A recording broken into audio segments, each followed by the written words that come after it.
Donc, je reviens sur les images que j'ai importées.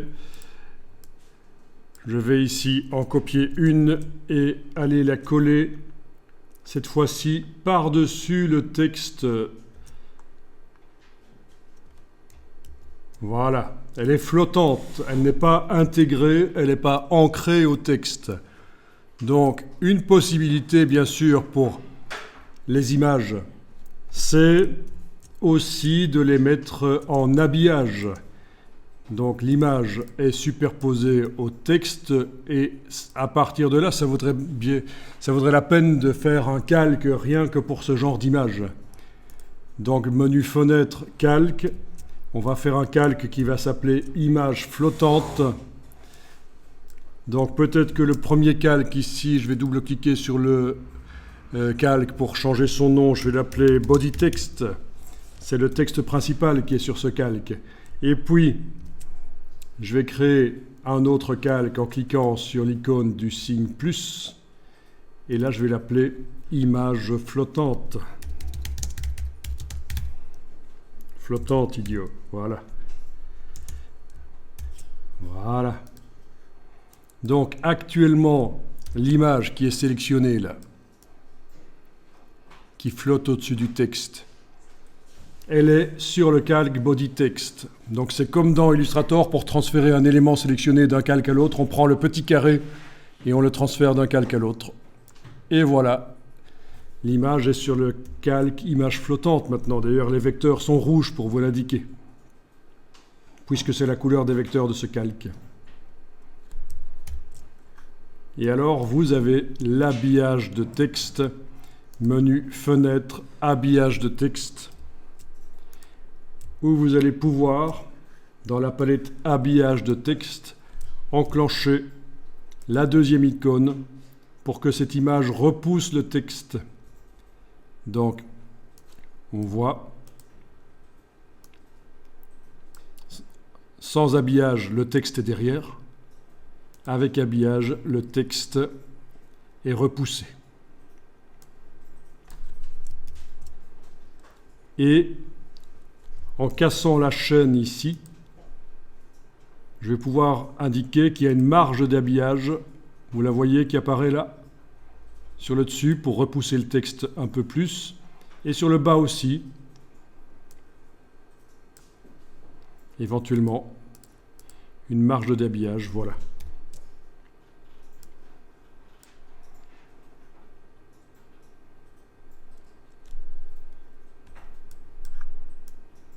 Donc cette image peut être placée où on veut. Par rapport aux autres images qui sont ancrées dans le texte, cette image-là, par contre, restera toujours à l'endroit où je la mets. Elle ne va pas voyager d'une colonne à l'autre, d'une page à l'autre, en fonction du texte que j'ajoute ou que je supprime. Elle va rester là. Vous voyez la différence par rapport aux images ancrées qu'on a faites juste avant.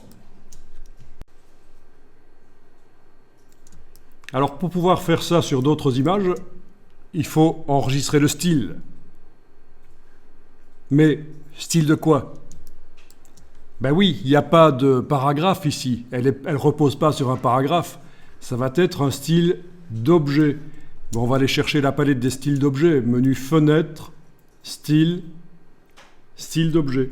Menu fenêtre, style, style d'objet.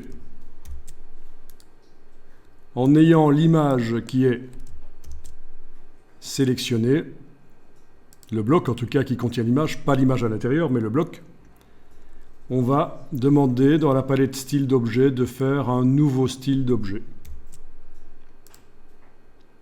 Et là, je vais l'appeler image qui habille. Habiller, ça veut dire repousser le texte. OK. Ah oui, et j'ai oublié de cocher l'option « Appliquer le style à la sélection ». Donc, tant que j'y suis, je vais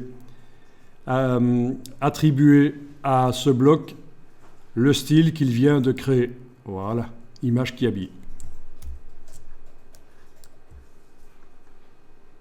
Ça va permettre d'aller chercher une autre image éventuellement. Je vais faire ici une sélection, copier, puis je vais retourner sur la page ici éventuellement. Je vais coller. Voilà. Donc l'image est par-dessus le texte, ça se voit. Mais je vais maintenant enclencher le style d'objet pendant que le bloc image est sélectionné là. Image qui habille. Et voilà. Et je la positionne à peu près sur la colonne. Et c'est bon. Donc vous n'allez pas devoir reparamétrer pour chaque image l'habillage avec la marge, etc. Vous avez un style qui intègre les caractéristiques de l'objet. Et ça, c'est intéressant. Et encore une fois, ces images, elles vont rester au même endroit. Si il me prend l'envie ici de sélectionner certains mots, copier, et puis je colle une fois, deux fois, j'ajoute du texte. Vous voyez que j'ajoute du texte. À un certain moment, les images ancrées dans le texte bougent. Par contre, mes deux images que j'ai posées là au-dessus, elles ne bougent pas. Voilà, finalement, j'ai collé tellement de texte qu'il n'y a plus que les deux flottantes qui sont là, et les suivantes, elles sont passées à la page suivante. Voilà. Bon, je vais annuler le collage, mais vous avez compris le principe. Hein. Voilà, j'annule plusieurs fois. Commande Z.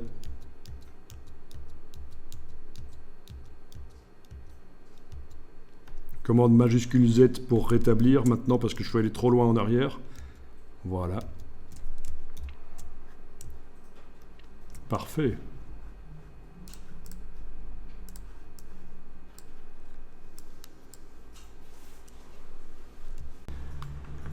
Bon, mettre les images comme ça, flottantes, ça n'a pas beaucoup d'intérêt parce que ça ressemble très fort à une image que j'ai ancrée. Ça, c'est les flottantes, ça, c'est les images ancrées, donc on ne voit même pas la différence, donc ça n'a pas d'intérêt de les mettre comme ça. Par contre, ce qui peut être intéressant, c'est ceci. Si vous prenez une image et que vous la mettez plus grande avec l'outil de transformation manuelle, ça va amener quand même un peu de variété dans la mise en page avec la touche Shift. Voilà. Je peux même, dans ce cas-ci, vu que quand même, il ne faut pas que ça déborde, hein, je vous rappelle que si j'enclenche là l'aperçu, on va voir que ça ne ressemble à rien du tout. Elle va occuper plutôt deux colonnes qu'une, celle-là, si je la mets aussi grande que ça. Donc je vais la déplacer pour qu'elle occupe deux colonnes. Voilà. Outil de transformation manuelle avec la touche Shift. Et je peux donc mettre une image qui déborde éventuellement même un peu de la page pour que, au final, à l'impression, l'image aille jusqu'au bord. Pourquoi pas? Et donc voilà, on peut avoir comme ça une image qui habille, qui est comme ça. C'est sympa. Alors de plus en plus, on voit le retour aux images avec un bord blanc comme ça dans les magazines. C'est un style un peu portfolio, un peu portfolio magazine, portfolio mannequinat, d'avoir des bords blancs comme ça. On a souvent dit en mise en page qu'il fallait faire aller les images et les blocs couleurs jusqu'au bord des pages, mais on voit dernièrement cette tendance au magazine avec des cadres. Je vais vous montrer. On va enregistrer le document.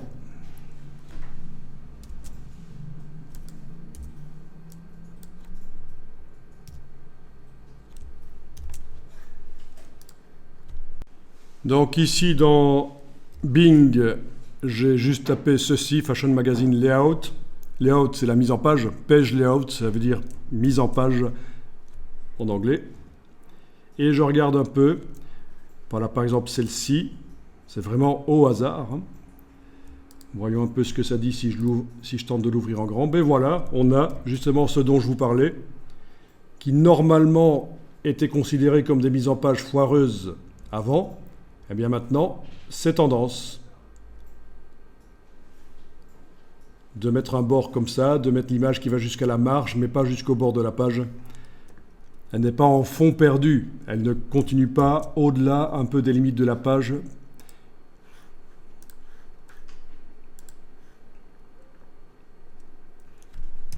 Bien sûr, vous avez des mises en page foireuses. Comme ça. Ça, c'est des magazines bas de gamme.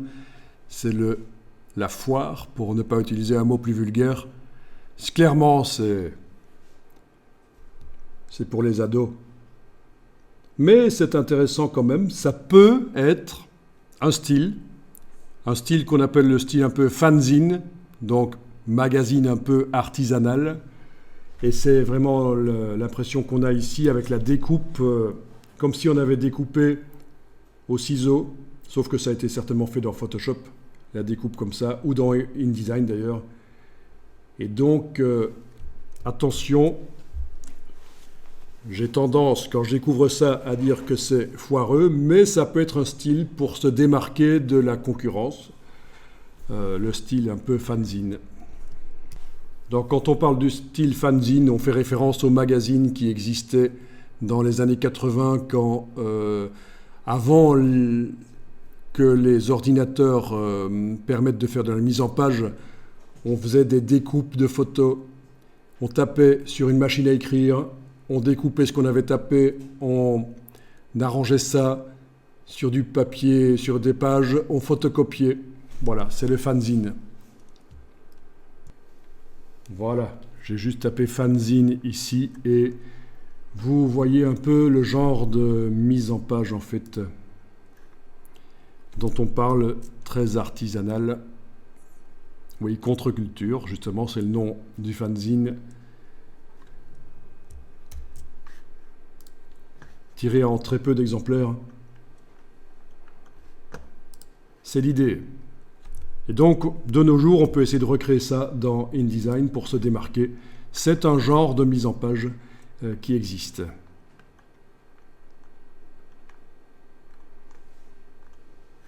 Ouais, voilà, genre de fanzine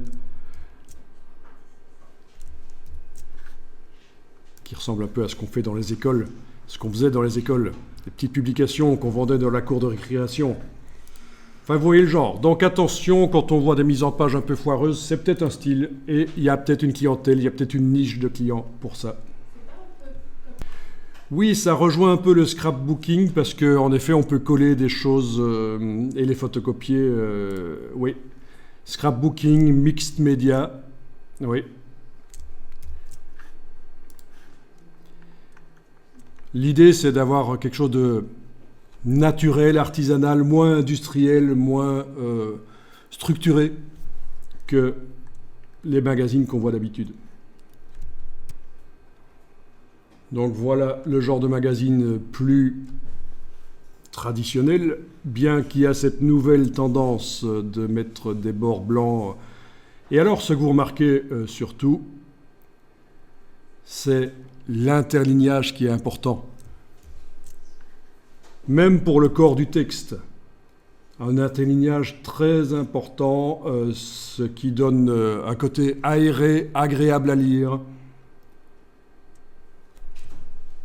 Waouh, on a une virgule qui commence une phrase, ou je rêve. C'est dingue. Non, ça ne doit pas arriver, parce que normalement, on ne met pas d'espace entre les mots et les virgules, donc la virgule doit toujours être attachée naturellement au mot qui le précède. Donc là, comme on dit en wallon, il y a une sacoué en vanin WC. Voilà d'autres exemples avec des interlignages très grands. C'est typique à des magazines de mode. Si j'avais pris d'autres types de magazines, j'aurais peut-être pas ce genre de choses. C'est pour donner un côté haut de gamme. Ah mais tiens, voilà quelque chose qui est un peu plus bas de gamme au niveau du public cible. Et l'interlignage est un peu moins important, quoiqu'il est quand même plus grand que l'interlignage 120% de la taille du caractère. On a des gros problèmes de justification, des grands espaces comme ça. La justification n'a pas été réglée comme il faut. Bon, quoi qu'il en soit, dans notre document, on a également du corps du texte avec un espacement assez important. Si on va dans la palette texte, caractère et qu'on clique sur le corps du texte, voilà. OK. Alors ici, le texte n'est pas justifié, il est aligné à gauche. Anciennement, c'est ce qu'on faisait typiquement pour les magazines loisirs, c'était toujours aligné à gauche. Et le texte justifié, on gardait ça pour les documents plus sérieux, pour donner un côté institutionnel. Donc vous voyez, justifié, ça veut dire coller à gauche et à droite. Mais, comme vous avez pu le voir sur les différents exemples que je vous ai montrés, on a maintenant quasiment systématiquement du texte justifié. C'est une influence des États-Unis qui, depuis longtemps, dans les magazines, font du texte justifié, alors qu'en Europe, on avait du texte en drapeau dans les magazines. Mais là, on a maintenant de plus en plus du texte justifié. Pourquoi ? C'est une tendance, c'est comme ça. Les choses changent. Donc je pense que si vous voulez faire une publication qui a l'air plus sincère, plus authentique, du texte en drapeau comme ceci, ça peut être intéressant.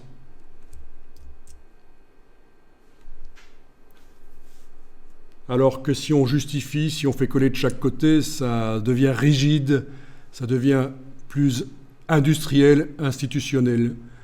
Donc, qu'est-ce qui est le mieux, en drapeau ou justifié ? Ça va vraiment dépendre de ce que vous voulez faire passer comme sentiment.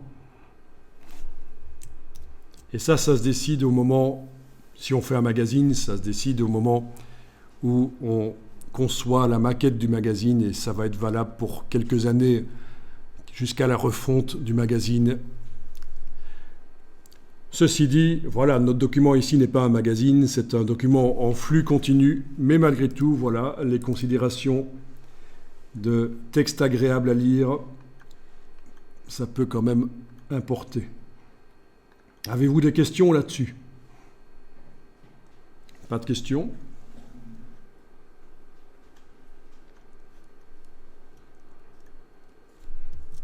Est-ce que l'image ici est bien sur le bon calque, la grande que j'ai mise ?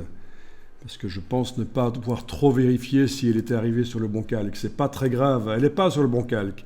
C'est pas très grave, mais voilà, je vais la mettre sur le calque image flottante, comme ça, en enlevant l'œil en face d'image flottante, je vois tout de suite où sont les images flottantes, il n'y a pas de problème.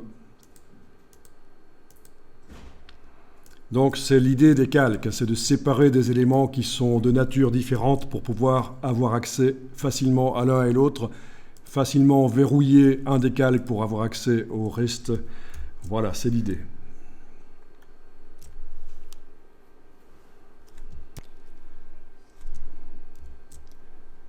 Voilà.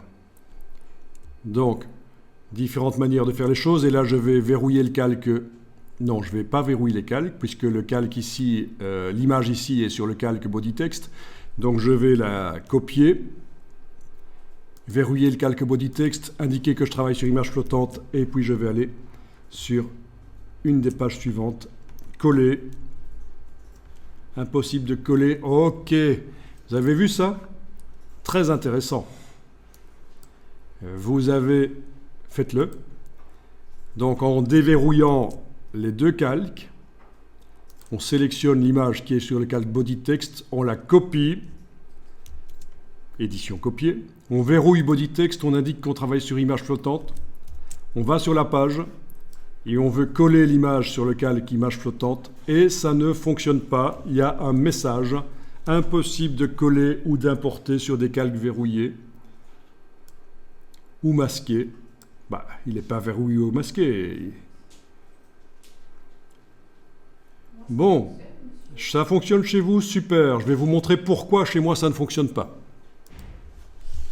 c'est très intéressant. C'est une fonctionnalité dans le menu de la palette des calques, une fonctionnalité qui s'appelle coller selon les calques. On a ça également dans Illustrator. C'est quand on copie-colle des éléments d'un document à l'autre, ils arrivent sur le calque qu'ils occupaient dans le document d'origine, vous voyez. Et si dans le document dans lequel je colle, le calque n'existe pas, il le crée. Et donc là, ce qui se passe, c'est que l'image chez moi, d'abord vérifiez chez vous, est-ce que c'était enclenché? À mon avis, non, puisque ça fonctionnait chez vous, le copier-coller. Le copier-coller. C'est pas enclenché chez vous, coller selon les calques, dans le menu de la palette des calques, vous me confirmez? Non. Mais chez moi, c'est enclenché, parce que c'est très intéressant parfois de l'enclencher. Donc, que ce soit dans InDesign ou Illustrator, en fonction de ce qu'on veut faire, on enclenche ou pas cette fonction. Et donc, ce qui se passe, c'est qu'il essaye de coller sur le calque body text, mais il est verrouillé. Donc, je vais désactiver cette option, et là, il va le coller tout simplement. Si c'est désactivé, voilà, il n'y a pas le petit V en face, il va le coller simplement sur le calque qui est activé. Voilà. Édition collée, et ça marche. Retenez ça, parce que c'est vraiment utile, le copier-coller.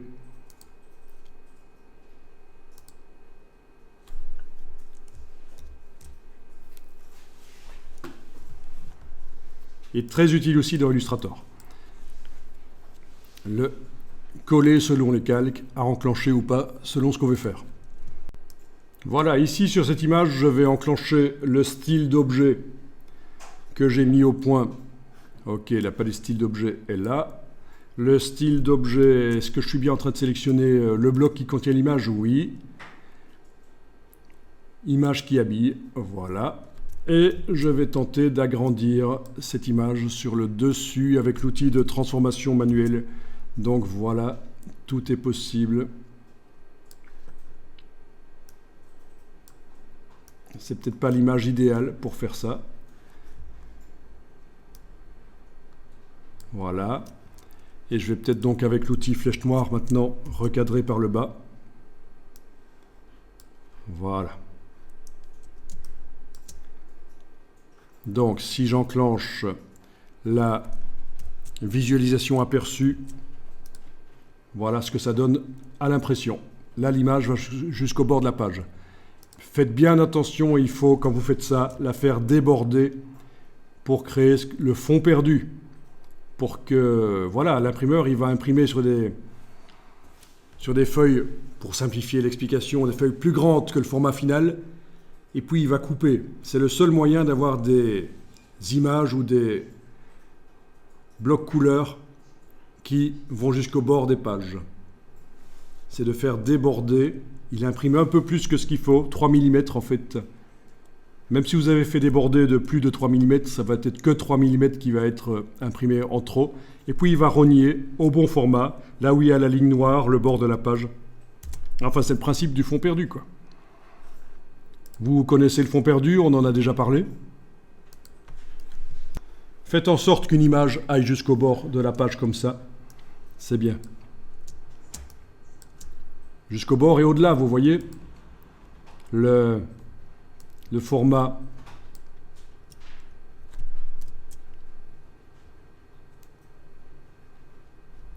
Donc, par rapport au bord de la page, l'image est au-delà.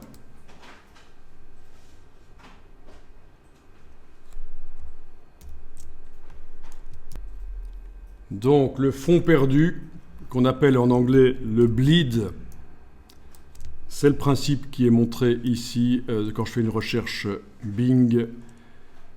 J'ai plein d'exemples qui tentent de vous expliquer ce qu'est le fond perdu. Et si vous imprimez chez des imprimeurs en ligne, si vous faites imprimer chez un imprimeur où vous devez envoyer vos fichiers par Internet et puis vous recevez les impressions par la poste, ils vous expliquent bien ça dans leur tuto, le fond perdu. Voilà, sur le coin de l'impression, en fait, le format de page est imprimé sur une feuille plus grande que nécessaire et vous avez les traits de coupe. C'est grâce à ça que l'encre ira jusqu'au bord de la page. C'est grâce aux traits de coupe. Donc on imprime 3 mm de trop de l'encre sur le papier et puis on coupe. Il y a plein d'endroits où on vous explique ça. C'est très connu en impression, le fond perdu. C'est une des bases. Voilà, un autre document que j'ai trouvé ici, voilà. Justement, ça parle spécifiquement de ça. Où on vous montre que pour avoir une photo ou une page de magazine ou d'impression, voilà, qui va jusqu'au bord de la feuille, le seul moyen, c'est d'imprimer sur une feuille plus grande, en faisant un peu déborder. Et puis on recoupe. Là où ils ont mis les traits en pointillés, c'est les traits, c'est la coupe. Il n'y a pas de machine, sauf certaines photocopieuses couleurs particulières, mais c'est plutôt rare. Il y a peu de machines qui impriment jusqu'au bord de la feuille. Le principe, c'est qu'on imprime sur des feuilles plus grandes et on rogne, on coupe.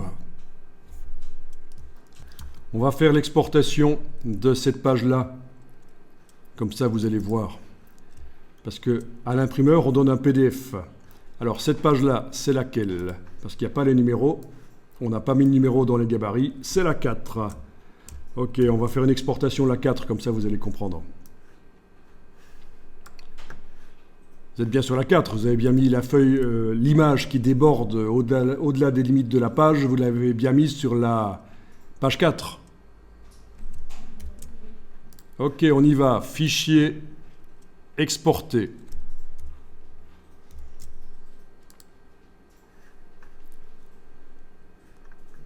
Donc on va faire un PDF pour l'impression. Donc à l'imprimeur, vous ne devez pas envoyer votre dossier InDesign, vous lui envoyez un PDF. Vous cliquez sur enregistrer. Vous avez le paramétrage du PDF. L'imprimeur vous dira d'inscrire ici une norme d'impression et vous dira laquelle. Ensuite, il faudra aller vérifier différentes choses. Je ne vais pas parler ici de la résolution, mais c'est ici qu'on va parler du fond perdu. Vous allez cocher dans repères et fond perdu tous les repères d'impression.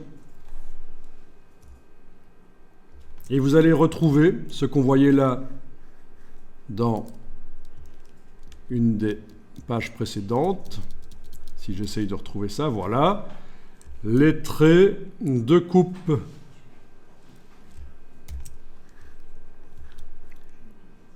Donc, il va falloir absolument ici indiquer une valeur de fond perdu de 3 mm. Vous ne cochez surtout pas ça, parce que nous n'avons pas réglé le fond perdu dans le document. Donc si vous cochez ça, vous aurez 0, vous n'aurez pas de fond perdu, ça ne va pas déborder dans le PDF. Donc pas coché. On le fait au moment de l'exportation du PDF ici, parce qu'on n'a pas déterminé ça dans le document avant. Bien, ici en principe, à sortie, vous devez indiquer convertir vers la destination. Si c'est pour imprimer sur une imprimante jet d'encre, la destination, ça va être soit le profil colorimétrique de l'imprimante, soit un profil standard. Alors on a quelque part ici le sRGB, certainement, qui doit être quelque part, mais je ne le vois pas là tout de suite. Le sRGB serait un bon choix. Ok, il n'y est pas. C'est pas grave. On va faire une exportation vers le profil de presse que l'imprimeur vous indiquera en fonction du papier sur lequel vous avez choisi d'imprimer. Voilà, du papier graineux ou du papier lisse, ben, ça va influencer le rendu des encres et donc il faut absolument ici faire la conversion des images RVB du document vers le CMJN que l'imprimeur vous indique. Si vous dites que vous avez choisi du papier graineux qui correspond à la norme FOGRA 27, ben vous choisissez FOGRA 27 ici. Et ça va créer les quantités d'encre nécessaires. Les images vont être converties de RVB vers CMJN dans le PDF. Si c'est du papier lisse, il va peut-être vous dire que c'est FOGRA 39. Il va peut-être aussi vous donner un autre profil, ISO, coated par exemple, ISO uncoated, etc. Tiens, ça c'est pour du papier jaunâtre. Ah oui, forcément, si le papier est jaunâtre, la quantité d'encre va devoir compenser le fait que le papier est jaunâtre, avec plus de bleu, plus de cyan en fait, plus de magenta, pour que vos photos ne soient pas jaunâtres. Vous comprenez un peu l'idée? Bon, donc, allez, on va faire FOGRA 39, c'est un standard quand même, voilà, et on va exporter. Alors attention, dans Général, ici, ce serait bien pour que ce soit automatique de demander d'afficher le PDF après exportation. Alors là, je vous ai fait la version hyper courte. Et alors attention, on avait dit qu'on allait ici dans Général exporter seulement la 4, parce qu'on veut juste voir la 4 exportée dans ce cas-ci. Étendue 4. Afficher le PDF après exportation. On clique sur exporter. Oui, il dit qu'il y a du texte en excès sur la page 4, c'est pas grave, puisqu'on ne va pas vraiment imprimer.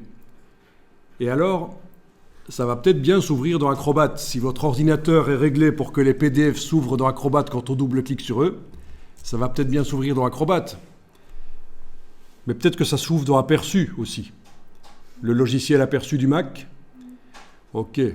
Là, il faudra forcer à l'ouvrir dans Acrobat en déplaçant l'icône du PDF vers le logiciel Acrobat, vers l'icône du logiciel Acrobat, ou faire ce que j'ai fait tout à l'heure, clic droit sur le fichier PDF, lire les informations, déterminer avec quoi ça doit s'ouvrir les PDF, cliquez sur tout modifier, et là vos PDF, si vous avez indiqué que ça doit s'ouvrir avec Acrobat, ils s'ouvriront avec Acrobat. Est-ce que vous arrivez à zoomer en arrière et à voir un peu? Donc là, on a les traits de coupe. Ça va être coupé, toute la ligne là, ça va être coupé. Voilà, là aussi. Et c'est le seul moyen d'avoir donc les images qui vont jusqu'au bord de la feuille. On imprime sur une feuille plus grande. Donc toutes les bizarreries qui sont là sont en dehors de l'impression. Ce sont des informations qui sont en dehors de l'impression.